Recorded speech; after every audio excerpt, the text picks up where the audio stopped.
"Don't cross the line with me," the CEO warned the single dad. Then she fell for him. First, Alexandra Whitmore had not allowed any man to step close to her life since the day she was betrayed by the very person she had planned to marry. So when Hunter Blake, a single father working in the building's engineering department, had the nerve to openly challenge her decision in the middle of an emergency board meeting, Alexandra pulled him aside with the composure of someone who had never once lost control and said quietly, "Don't cross the line with me." What she did not know was that this ordinary man would be the only one who had never feared her power, and the very first to make her feel something she had not felt in years. Would a woman who had built walls around everything she loved dare to tear them down for the one man she tried hardest to push away? Chicago in early November wore its gray like a uniform, the kind of cold that didn't announce itself with drama but settled instead into the bones, steady and indifferent. By 6:45 in the morning, the streets outside the Whitmore Group headquarters were already alive with the mechanical rhythm of a city that never paused to reconsider itself. A black car with tinted windows pulled up to the marble-faced tower on the corner of Michigan Avenue, and the moment the door opened, a small army of assistants, security personnel, and camera-ready journalists shifted their collective attention toward the woman stepping out of it. Alexandra Whitmore moved the way people move when they have long since stopped caring whether anyone is watching, which is to say, with absolute precision. Her coat was charcoal and perfectly cut. Her expression was neutral in the way that neutral stops being neutral and becomes something closer to a warning, and she walked through the glass doors of her building without slowing for a single second. At the same hour, 10 blocks north and 4 floors down from any boardroom that would ever matter to anyone in Chicago's financial district, Hunter Blake was crouched in the narrow hallway of his apartment, tongue caught between his teeth, working a pale yellow ribbon through his 7-year-old daughter's hair. Sophia sat still with the patience of a child who had learned that fidgeting made things worse, her small hands folded in her lap, watching her father's face in the mirror leaning against the wall. The car outside, a silver sedan with a scrape along the passenger door that Hunter kept meaning to fix, sat running in the lot below, fogging the cold air. When he finally tied the ribbon into something that resembled a bow, Sophia turned around and assessed it with the seriousness of a judge. She nodded once. Then, as Hunter pulled her coat over her shoulders and steered her toward the door, she asked the kind of question children ask when they have been thinking about something too long to hold it in anymore. "Daddy," she said, "do rich people get lonely?"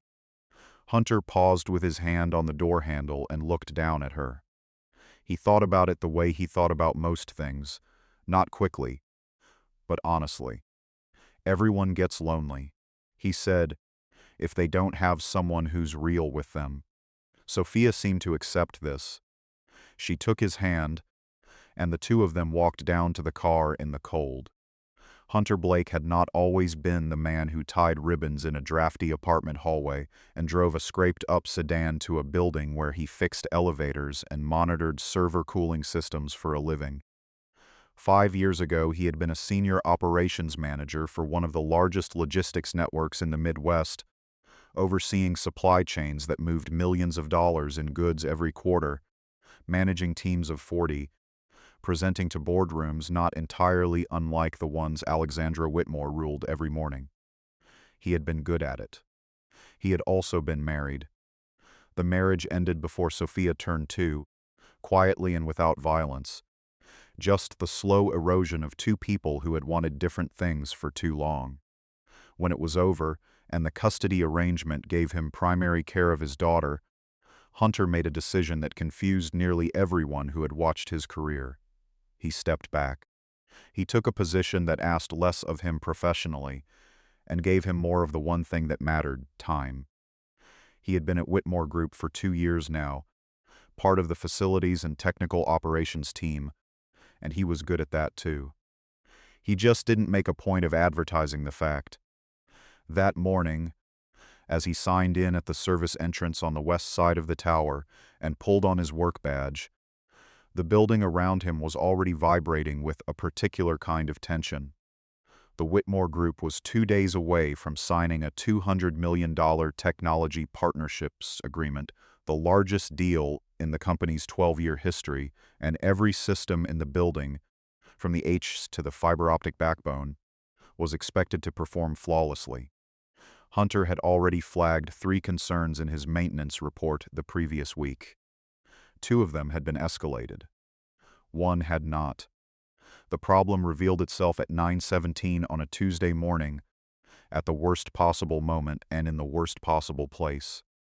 The elevator bank serving the building's executive floors, the set of cars reserved for clients, partners, and board members, clad in brushed steel and programmed to respond faster than any standard car in the building, locked mid-journey between the 31st and 32nd floors with 4 members of a visiting investment delegation inside.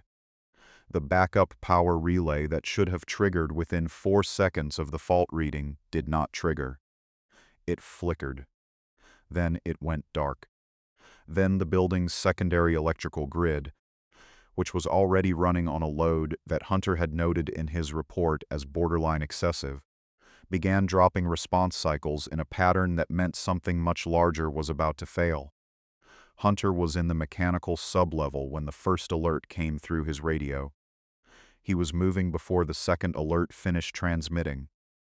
By the time he reached the main electrical room, 2 other technicians were already there, looking at a control panel full of amber and red indicators with the helpless expression of men who understood what they were seeing but not what to do about it.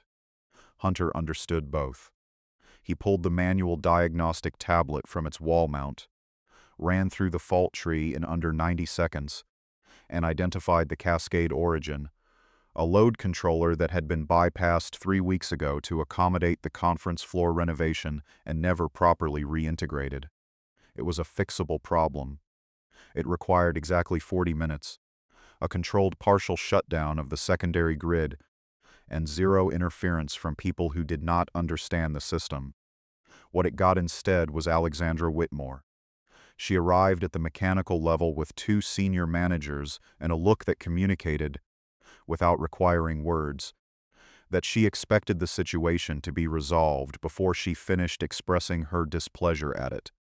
One of her assistants began listing the consequences. The investors were stuck. A second delegation was arriving in 40 minutes. The conference rooms on the upper floors had lost climate control, and the backup generators for the data center were showing warning indicators. Alexandra turned to the lead technician and told him to restore the elevator system immediately. Hunter, who was in the middle of a sequence that could not be interrupted without triggering the exact failure he was trying to prevent, said, calmly and clearly, that doing so would be a mistake. The room went very quiet.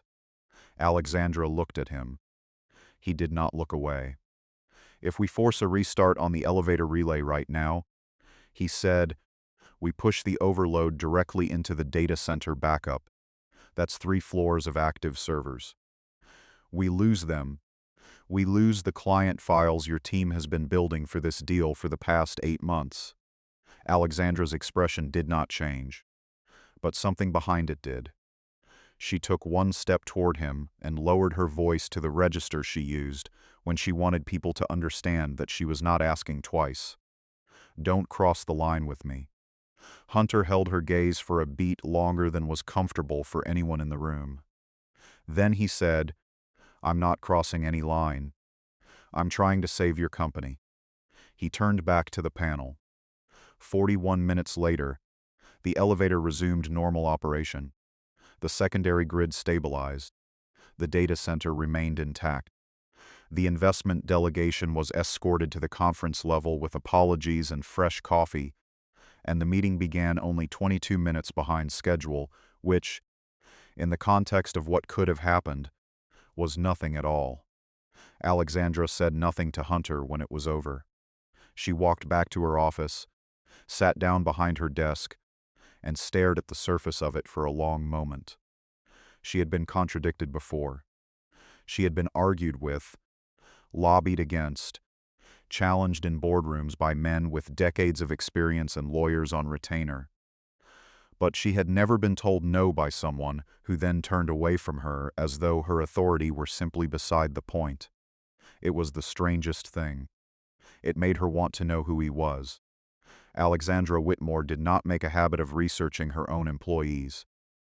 She had people who managed the people who managed the people who did the actual work, and she operated at a remove from the day-to-day mechanics of her building that was both practical and, if she was being honest, deliberate.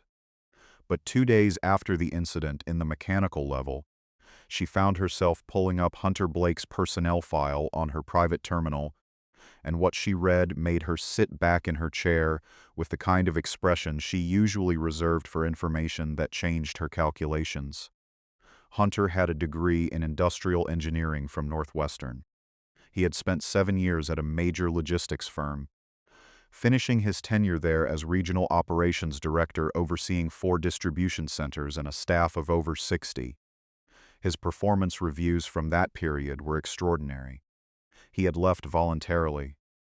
His application to Whitmore Group listed his current role preference as facilities and technical operations, with no explanation for the downshift, and no one had thought to ask. She did not understand it. She understood ambition, had built her entire life around it. She understood sacrifice in the abstract. But a man who had genuinely climbed and then stepped back down by choice was a category she did not have a file for, and that bothered her in a way she was not entirely comfortable with. In the meantime, the work week continued its ordinary momentum. On Thursday afternoon, a message came through the building's internal system. Hunter Blake had requested a half-day personal leave, citing a family health situation. Alexandra would not have known or cared about this under any other circumstances. What she knew was that she passed the building's small medical room on her way back from a late afternoon meeting and heard, through the door that was slightly ajar, a child's voice asking if the soup was too hot, and a man's voice saying it needed to cool down for 2 more minutes. She stopped walking. She did not open the door further, but through the gap she could see Hunter seated beside a small cot, a company-issue laptop balanced on his knee, and an open thermos of something warm on the table beside him. Sophia was lying down, her face flushed with fever, her hair loose around her on the pillow. She was half asleep but talking anyway, the way sick children do when they want company more than conversation. Hunter answered every murmur without looking up from the screen, and when Sophia shifted and her blanket slipped, he caught it and tucked it back without breaking his sentence. Alexandra stood there for longer than she intended to. She told herself she was waiting to see if a staff matter needed her attention. She was not, and she knew it. What she was doing was watching a man be gentle with someone who depended on him, and finding that she could not look away. She had grown up around successful men, men of her father's generation, men of her own, men who performed warmth at charity events and then left the room and became themselves again. She had loved one of them, once, and he had used that against her in ways she was still paying for. Hunter was not performing anything. He was just there, completely and without self-consciousness, for the small, sleeping person in front of him. When Sophia opened her eyes and reached up to touch the side of his face, and Hunter leaned down and pressed his forehead against hers for a quiet moment, Alexandra turned and walked away from the door, her heels making no sound on the corridor's carpet. She spent the rest of the evening being sharper with her senior staff than the situation required, and she did not fully understand why until much later. The change was subtle enough that Alexandra might have been able to deny it to herself for longer if she'd been more careful. But she wasn't, and she knew it, and after a while the evidence became impossible to argue with. She was finding reasons to go down to the operational floors. Not frequently, nothing that anyone on her senior team would notice, but enough. She asked questions about the building systems that she had never asked before, about the cooling infrastructure, about redundancy protocols, about upgrade timelines for the fiber runs. The questions were technically valid, the kind a CEO with a large technology deal in progress might reasonably want answers to. They also, by design or not, tended to bring her into the vicinity of Hunter Blake. She told herself she was being a thorough executive. She did not find the argument entirely convincing. Hunter, for his part, answered every question she brought him directly and without performance. He did not flatter her. He did not attempt to make the conversations personal. He explained what needed explaining, asked clarifying questions when her request was ambiguous, and left when the professional purpose of the exchange had been satisfied. It was, by every measurable standard, exactly the kind of interaction she should have wanted with a subordinate. It was also, in ways she was becoming increasingly aware of, the most honest conversation she had with anyone in a given week. On a Thursday in late November, Chicago delivered the first real winter storm of the season, not a light snow that the city brushed off before lunch, but a serious weather event that shut down surface roads by 6 in the evening and emptied the building of everyone who had a reason to leave. Alexandra had no reason to leave. She had a financial overview to complete, a contract amendment to review, and a board call at 8 in the morning that required more preparation than she had given it. She stayed. So, it turned out, did Hunter, because the storm had arrived faster than expected, and Sophia had been dropped at the building by her babysitter at 4 with the understanding that he would get her home before things got bad. And now the roads were closed and they were staying put. The power went out at 9:12. Not the whole building, the main grid held, and the emergency lighting came on within seconds, but the upper executive floors lost their ambient systems, and the warm overhead glow that normally made the offices feel, if not comfortable, then at least professional, gave way to something closer and dimmer. Alexandra came down from her office because there was nothing left to do there in the dark, and because the emergency lighting made her ceiling look like the inside of a submarine, and she didn't enjoy submarines. She found Hunter and Sophia in the break room off the second-floor operations suite, a gas burner producing something that smelled like broth, Sophia kneeling on a chair and watching it with the focused attention she gave to things she found important. When she saw Alexandra in the doorway, she did not hesitate.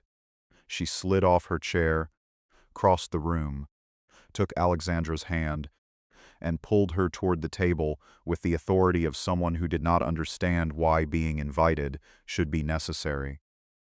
"We have me," she announced, using the word her babysitter had taught her and that she liked the way it sounded. "You should eat." Alexandra sat down.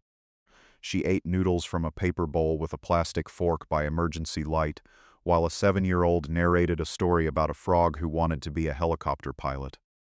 And somewhere in the middle of it, she laughed, a real one, short and sudden, the kind that comes before the self-conscious part of the brain can intervene, and it surprised her so much that for a moment she just sat there afterward, holding the sound of it like something she'd almost forgotten how to make.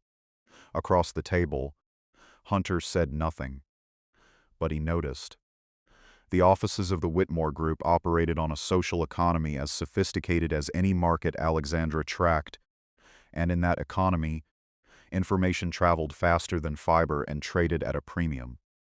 By the second week of December, the observation that the CEO had been spending unusual amounts of time in or near the technical operations wing had circulated through enough administrative assistants and mid-level managers to constitute, in the building's informal consensus, a notable pattern. Most people who discussed it did so in the language of professional curiosity. Why would Alexandra Whitmore be consulting the maintenance team so frequently in the lead-up to the largest deal in company history? A few, those with a sharper appetite for narrative, filled in the blanks with something more interesting. Dominic Hayes heard the talk before most people, because Dominic Hayes made it his business to hear things early. As CFO, he occupied a position that gave him structural visibility into the company's operations, but what really fed his intelligence network was a social sophistication that most people mistook for friendliness. He was the kind of man who remembered everyone's name, who always had a bottle of the right wine for the right occasion, who made people feel seen and therefore useful. He had been cultivating a position beside Alexandra Whitmore for 3 years, not merely as a professional partner, but as the person he intended to become permanently adjacent to, which required her company and, ultimately, her trust. Hunter Blake was not part of that plan. Dominic began carefully. A comment in a leadership meeting about the importance of professional boundaries in high-stakes environments. A quiet word to 2 senior managers about the optics of an executive's unusual attention to a ground-level employee with no formal standing in any current project. He did not say Hunter was pursuing Alexandra for personal gain.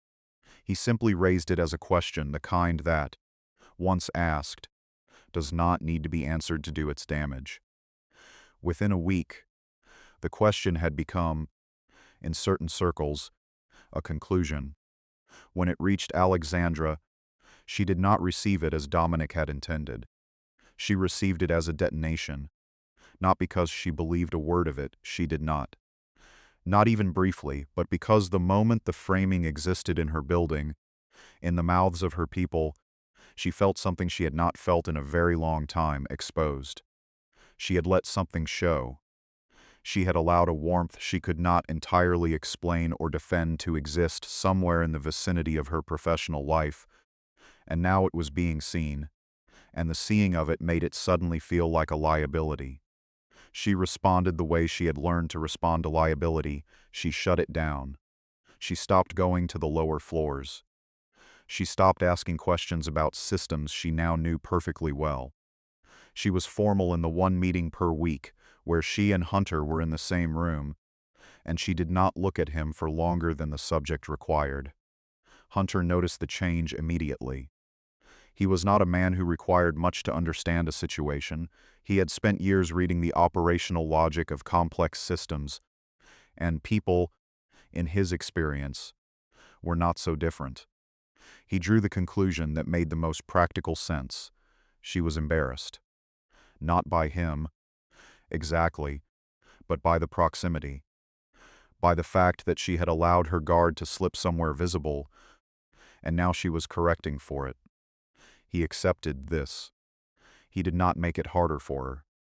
He went back to being exactly what his badge said he was. That same week, Sophia asked him at dinner whether the lady from the noodle night was going to come back. Hunter turned his fork in his bowl for a moment before answering. "I don't know, kid," he said. Sophia looked at him with the clear, unreasonable perception of a 7-year-old. "You should find out," she said. Hunter said nothing. In the second week of December, a profile piece on Alexandra Whitmore ran in a national business publication, the kind of long-form piece that mixed professional admiration with the barely concealed appetite for personal detail that distinguished journalism from biography. It was, by most measures, a favorable portrait. It credited her with transforming a mid-sized regional real estate company into a diversified corporate entity in under a decade, acknowledged the intelligence and discipline that had driven the growth, and quoted several industry peers on her reputation for integrity and precision. It also, in 2 paragraphs near the middle, mentioned the name of a man most people in Alexandra's orbit had been carefully avoiding for years. His name was Carter Langley. He had been, 5 years ago, Alexandra's fiancé and her father's co-investor in a private development fund. He had also, over the course of 18 months, and with considerable patience and sophistication, falsified a series of fund transfer authorizations using Alexandra's digital signature, Documents she had been told were routine contract renewals and had signed without the detailed scrutiny she would give such paperwork today. By the time the scheme was identified, the fund had been liquidated, the real estate positions had collapsed, and her father, who had believed in Carter completely and whose health had been fragile for the previous year, had suffered a stroke from which he did not recover. Carter Langley had pled to a reduced charge, served 14 months, and was, as far as anyone publicly knew, living quietly in another state. Alexandra had never spoken about it to the press. She spoke about it to almost no one. The profile piece quoted an unnamed source saying she had closed herself off professionally and personally since the incident, and described her management style as demanding to the point of isolation. It was the kind of thing that would have felt like nothing on a morning when she felt solid, and like everything on a night when she didn't. Hunter was in the parking structure retrieving a toolkit from his car when he heard the sound. The structure below the building was poorly soundproofed and largely empty by 8 in the evening, which was probably why she had chosen it. He almost didn't go toward it. He told himself it was none of his business, and that was true. He went anyway. Alexandra was standing beside her car with her back to the wall, arms crossed over her chest, in the particular posture of someone who is holding themselves together by effort of will and has no interest in being observed doing it. She saw him coming and something in her face moved, not toward him, but toward the composed mask she wore everywhere, and then, for reasons she could not fully explain even to herself, she didn't finish putting it on. She said, very quietly and with a flatness that suggested she was stating a fact rather than asking for sympathy, "Every man who has ever gotten close to me wanted something." Hunter stopped a few feet away. He looked at her steadily. "I don't," he said. She almost answered. Instead, she looked at the concrete floor between them and said nothing, and the silence held something that neither of them named. What he did not do was move toward her. He did not put a hand on her shoulder. He did not offer a speech about how different he was, or construct an argument for his own trustworthiness. He stood exactly where he was, present without pressure, and waited until she had collected herself to the degree that she felt she could move again. Then he stepped aside to let her pass, and she walked back toward the elevator without looking at him. But in the elevator, the door closed, and she put one hand flat against the steel wall, and she breathed in very slowly, because what had happened in the parking structure was not nothing. What had happened was that he had seen her break, and he had not taken a single step closer, and somehow that was the most disarming thing any man had ever done. Dominic Hayes was a precise man, and precision, in his calculation, required the elimination of variables that could not be controlled. Hunter Blake had become a variable.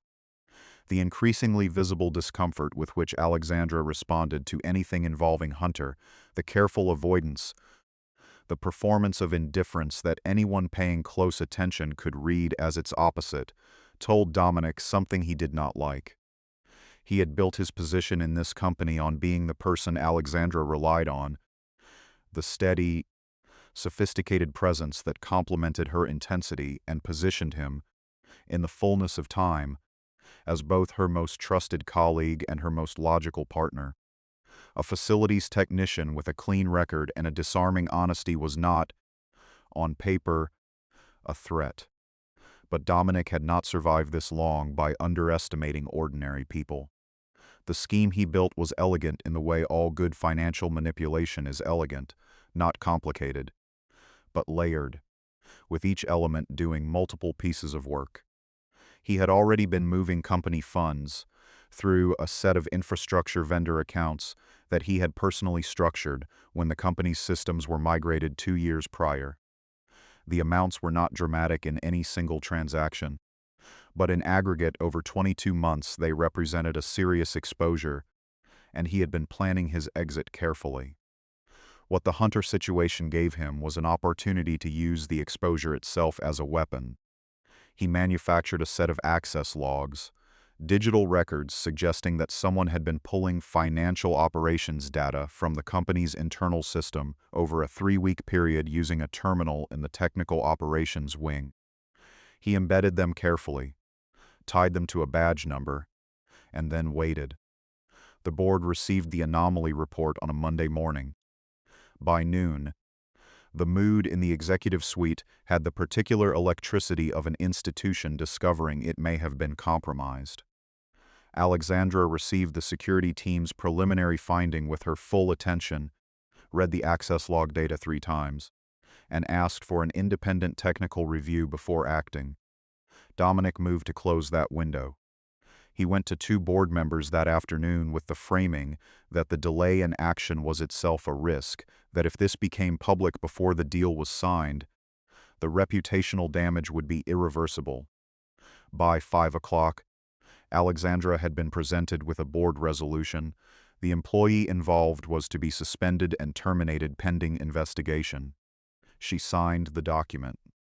Her hand was not entirely steady when she did it. She sat very still afterward and told herself this was the proper process. She told herself she did not actually know this man. Not really. She told herself she was not making the decision based on anything personal, which was easy to say because it implied that personal considerations had existed in the first place, and she was still not entirely ready to admit to herself that they did.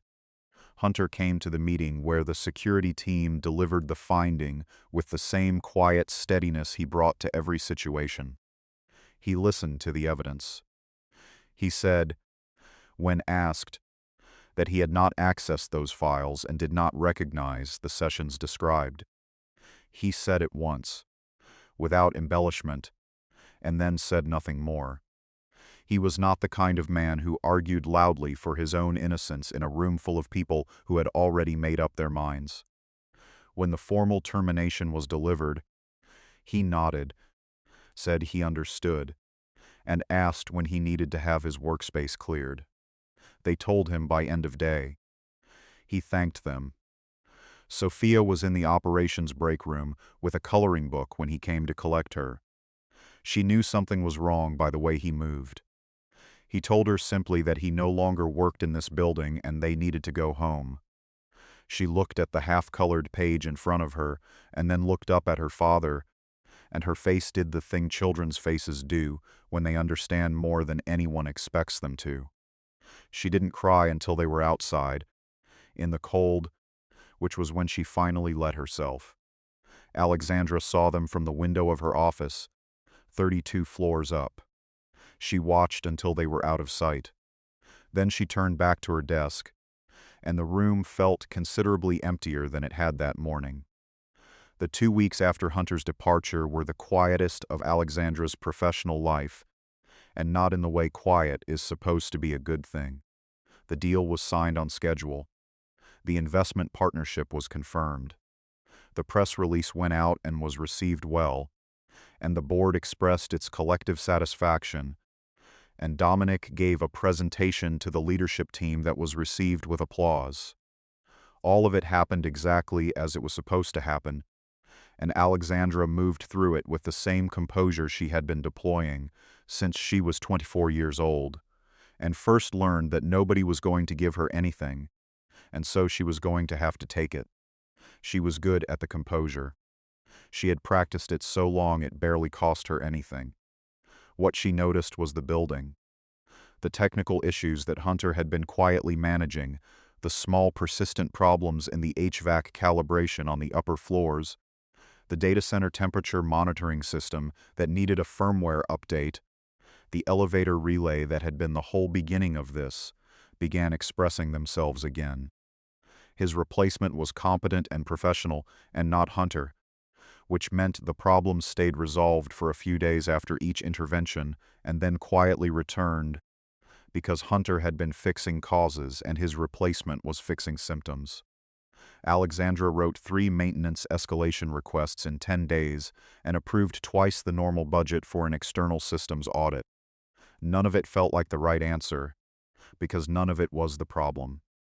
On a Sunday evening, She was in her apartment with a contract on her lap and a glass of water she hadn't touched when she heard the notification sound on her personal phone, the one she kept for family contacts, which almost never carried anything important because the category had been gradually depopulated over the years until almost no one remained in it.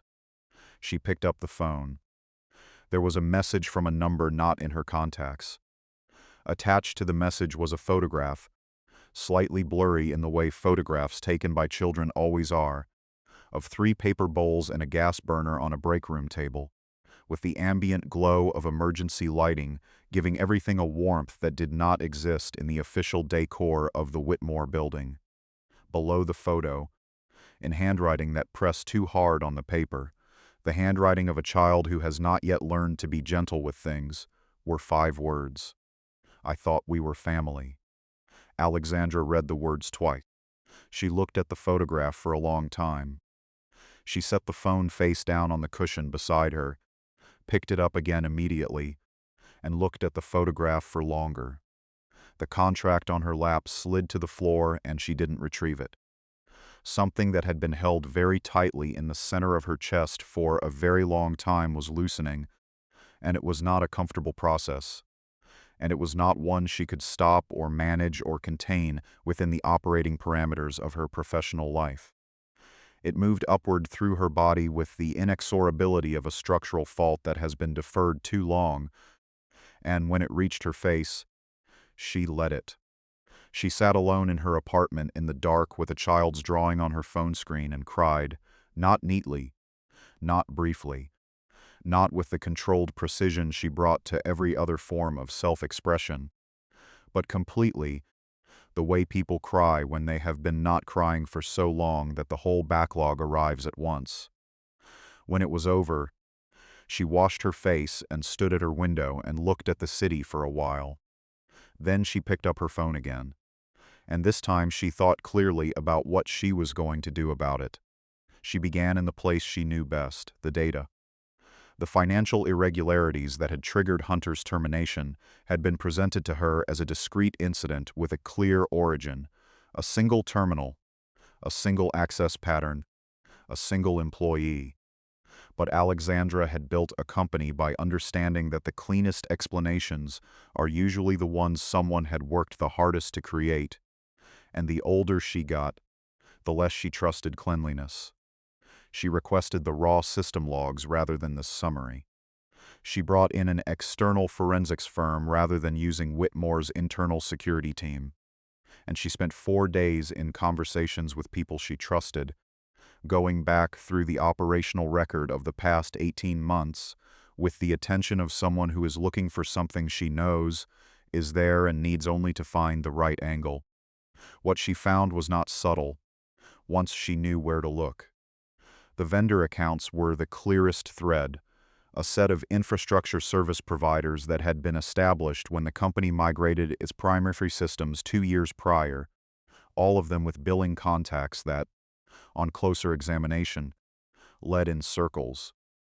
The amounts authorized through each account were modest individually. In aggregate, over the course of 22 months, they represented a number with 7 figures in it.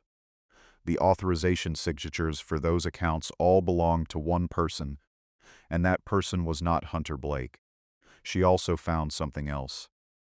Embedded in a report that had been filed in the technical operations queue 43 days ago, before any of the accusations, before the security alert, before any of it, was a flag Hunter had raised internally about anomalous access patterns in the financial operations data.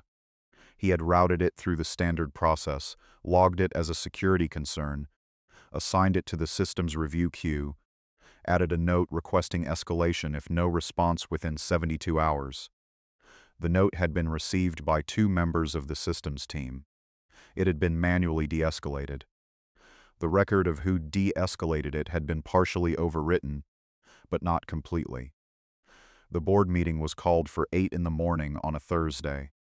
Alexandra arrived with the forensics report, a clean chain of custody document for every piece of evidence, and the particular expression she wore when she had already finished a fight and was now simply executing its conclusion. Dominic Hayes sat at the conference tables in a suit that probably cost more than most people's monthly rent and watched her set up her presentation with the comfortable attention of a man who had never seriously considered the possibility that this moment could arrive. When she presented the vendor account structure, he was quiet. When she presented the de-escalation record, his eyes moved to the door and then back.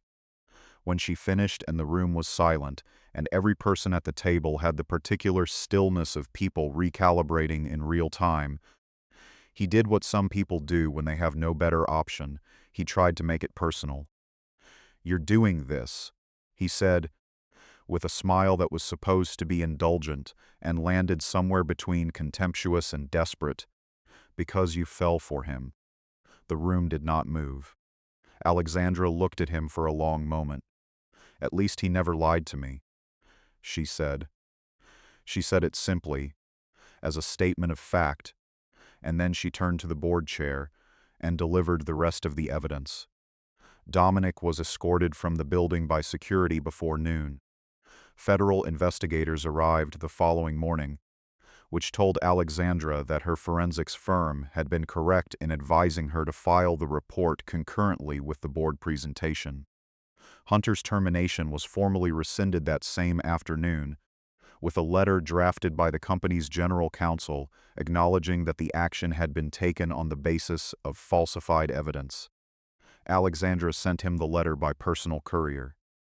Then she sat in her office and looked at the city and thought about what came next, knowing already that the paperwork was not the part that mattered. She found his address through the company's HR records, which she's accessed herself rather than asking an assistant, not because she was hiding what she was doing, but because this was not a thing she wanted anyone to carry for her or narrate back to her later. She drove her own car. She did not tell anyone where she was going. She parked on the street in front of a 2-story walk-up in a neighborhood that was ordinary and decent, with shoveled sidewalks and holiday lights in some of the windows, and she sat in the car for approximately 3 minutes before she acknowledged to herself that sitting in the car was not going to accomplish what she had come to accomplish. The cold hit her immediately when she got out, real Chicago cold, the kind that makes the air feel like it has edges. She had not, in her preparation for this errand, thought carefully about the coat question, and what she was wearing was good for a boardroom and not for a sidewalk in December. She walked to the building's front steps and stood there, and, for the first time in a long time, had absolutely no plan for what to say. Hunter was in the front courtyard, which she could see from the steps through a low metal gate, crouched beside a bicycle that was upended on a square of worn outdoor mat, doing something to the chain with a tool she couldn't identify from this distance. Sophia was sitting on the bottom step of the exterior staircase with a book open in her lap, not reading it, because she had already seen the woman standing at the gate and was watching her instead with the quiet intensity that was her most distinctive feature. Hunter hadn't looked up yet. Alexandra put her hand on the gate latch. The sound of it made him turn. They looked at each other across the courtyard for a moment that lasted exactly as long as it needed to and no longer. He straightened up, still holding the tool, and waited. He had always had that quality, a patience that was not passivity but something more like the willingness to let a thing take the time it actually required, rather than the time you'd prefer it to take. Alexandra pushed the gate open and walked toward him. She had, on the drive over, rehearsed several versions of what she intended to say. They all felt, standing 3 feet in front of him in the cold with Sophia watching from the stairs, more or less completely inadequate. She said what was true instead, and she said it plainly, without a preamble designed to protect her from the saying of it. "I've spent a long time building walls," she said. "I thought I was protecting myself." She paused. The cold made her voice slightly rough at the edges. "I was just making a smaller room to be alone in." Hunter didn't say anything. She kept going, because stopping would have required more courage than continuing. The person I want to stop doing that for, she said, is you. And I know that's not a straightforward thing to say to someone I fired. The corner of his mouth moved, barely. I was wrongfully terminated, he said. It was the driest possible response to what she had just offered, and it was so completely him, the economy, the steadiness, the absence of drama, that she felt something she had not felt in so many years she'd almost stopped expecting to feel it again. Safe. Not safe as in unthreatened. Safe as in known. Sophia came off the stairs at a velocity that suggested she had been waiting for some signal and had decided the silence was it. She crossed the courtyard at a run and hit Alexandra around the middle with the force of a 7-year-old who has decided the situation calls for a hug and has no interest in negotiating the terms. Alexandra's hands came up around her automatically, and she held on. Hunter watched them for a moment. Then he set down the tool, crossed the courtyard, and stood beside them both. He didn't say anything. He didn't need to. 4 months later, Chicago was thawing. The kind of April that follows a serious winter, cautious and pale at first, the trees budding reluctantly. The lake still cold but no longer savage, had settled over the city with the tentative quality of something that hadn't quite decided yet whether to commit. Alexandra noticed the season differently that year.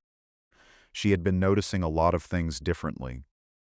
The announcement of Hunter Blake's appointment as Director of Operations for the Whitmore Group's expanded infrastructure division had been received by the company's senior leadership with a range of reactions that roughly mapped onto how closely each person had been paying attention to the last 6 months. Some were surprised. Some were not. The board, which had spent the better part of the previous quarter reviewing the operational improvements Hunter had implemented informally during his time in technical services, and then comparing them against the performance metrics of every professional candidate considered for the formal role, had arrived at the consensus that the appointment was not merely acceptable but obviously correct. Hunter had accepted the offer on one condition, which he had stated simply and without embarrassment. His performance in the role would be evaluated on the same metrics as any other executive, with no adjustment, positive or negative, for any personal consideration. Alexandra had agreed to this before he finished the sentence. It was, she thought, one of the most him things he had ever said. What changed in her was harder to quantify than an organizational chart adjustment, but she felt it in the daily texture of things. She had always been exacting, she remained exacting. She had always been decisive, she remained decisive. But something in the quality of her attention had shifted, a loosening, not of her standards but of the things she'd been wrapping around them that had less to do with excellence, and more to do with protection. She listened differently. Not longer, she had always had time for the right information, but with less of the pre-positioned response waiting behind the question. Hunter had a way of saying what he actually thought in meetings that had initially made several of the senior team uncomfortable, because it was so clearly not a performance, and because performance had been the house style for so long that sincerity read at first as provocation. After a few months, it just read as normal, and the house style adjusted accordingly. These things happen when someone refuses to adopt the style and the style eventually concedes the argument. Sophia had enrolled in a school 3 blocks from the Whitmore Tower, which was a logistical convenience that had been presented as such and was also, quietly, a source of profound satisfaction to everyone involved. She visited the building with a frequency that was entirely her own idea and that nobody had successfully limited, largely because the security team adored her and because Alexandra had stopped trying to set rules about it. After the 3rd time, Sophia walked directly past them with the confidence of someone who had decided that the relevant principle here was access and not protocol. She had opinions about the conference room decor. She had shared them with the interior design team. 2 of them had been implemented. The gala that December was the company's largest in its history, a celebration not just of the technology partnership's first-year performance, which had exceeded projections considerably, but of the rebuilt foundation underneath it, the leadership restructuring, the governance reforms that followed Dominic's prosecution, the new operational frameworks that had, over 12 months, materially improved both reliability and staff retention. The room was full. The speeches were mercifully short, and at some point in the later part of the evening, a senior investor named Gerald Oakes, who had been with the company since its third year and felt entitled to the kind of familiarity that tenure confers, found himself standing with Alexandra and Hunter near the edge of the room and asked, with the geniality of someone who understood he was asking a pointed question and had chosen to frame it otherwise, which of them had made the first move. Alexandra looked at Hunter. Hunter looked at her. "That would be me," she said. Gerald laughed and raised his glass. "Good," he said. "Someone has to." Hunter said nothing, which was his preference when the room had already arrived at the correct conclusion without him. Then Sophia, who had been standing 3 feet away with a plate of hors d'oeuvre and a very clear opinion about the proceedings, said, "I knew first," with the finality of someone recording the official record. The 3 of them walked out onto the building's upper terrace a little later, the city below them lit in amber and white, the December air cold enough to see their breath and not so cold that they moved back inside. Alexandra stood between the 2 of them with her hands around a warm glass, and the city stretched out in every direction, and she thought about all the years she had stood in high places like this alone and called it strength.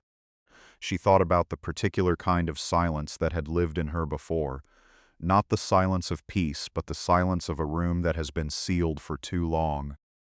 And she thought about how it turned out that the thing she'd been most afraid of wasn't being heard again. It was being known. Hunter stood beside her, not touching but close, and Sophia leaned against his arm and looked at the lights with the uncomplicated happiness of a child who has exactly what she needs. The city went on being itself below them, enormous, indifferent, brilliant, and for the first time in a very long time, Alexandra Whitmore did not feel like she was watching it alone.